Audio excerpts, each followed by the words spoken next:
महत्वाची बातमी, चुकलो तर कान धरा पण रिकामं ठेवू नका अशी विनंती धनंजय मुंडेंनी पक्षाकडे केली आहे। कर्जत मधल्या राष्ट्रवादीच्या मेळाव्यामध्ये धनंजय मुंडेंनी प्रदेशाध्यक्ष सुनील तटकरे यांच्याकडे स्टेजवरूनच ही विनंती केली।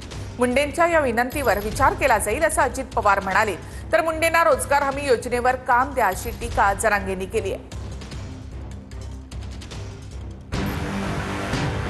चुकलो तर कान धरा पण रिकामं ठेवू नका अशी विनंती धनंजय मुंडेंनी पक्षाकडे केली आहे। कर्जत मधल्या राष्ट्रवादीच्या मेळाव्यात धनंजय मुंडेंनी प्रदेशाध्यक्ष सुनील तटकरे यांच्याकडे स्टेजवरूनच ही विनंती केली। मुंडेंच्या या विनंतीवर तटकरेंनी योग्य वेळी संधी देऊ असं म्हटलं, तर मुंडेंच्या विनंतीचा विचार केला जाईल असं अजित पवार यांनी म्हटलंय। मार्गदर्शन करत राहावं, चुकलो तर कान धरा, नाही चुकलो पण आता रिकामं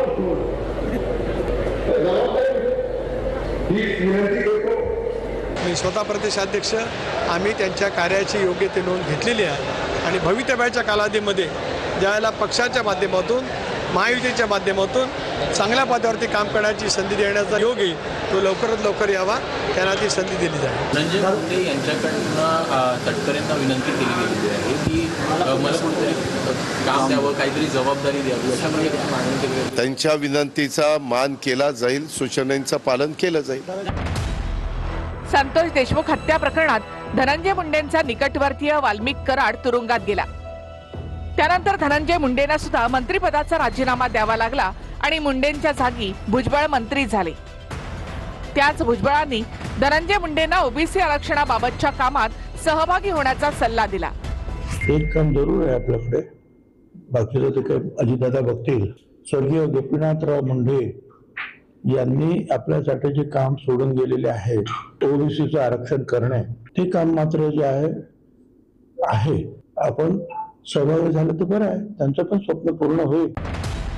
धनंजय मुंडे यांना रिंगण करून राजीनामा द्यायला लावला असा आरोप सदावर्ते यांनी केलाय। अंजली दमानिया आणि जितेंद्र आव्हाड यांनी मुंडेंच्या पुनर्वसनाला विरोध केलाय। मुंडेंना रोजगार हमी योजनेवर काम द्या असं म्हणत जरांगेंनी टीका केली।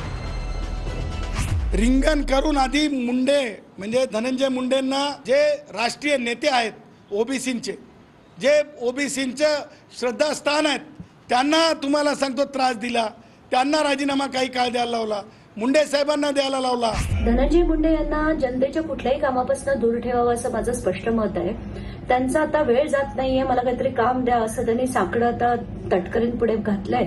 तर आता त्यांच्या स्थानिक स्वराज्य संस्थेच्या निवडणुका आहेत, पक्ष बांधणीची कामं आहेत, अशी असंख्य कामं आहेत, त्यांनी पक्षाची कामं करावी, पण जनतेच्या कुठल्याही पदावर हा व्यक्ती परत आला नाही पाहिजे। ते शेवटी त्यांचा पक्ष आहे, त्यांनी काय निर्णय घ्यावा त्यांचा त्यांनी घ्यावा। फक्त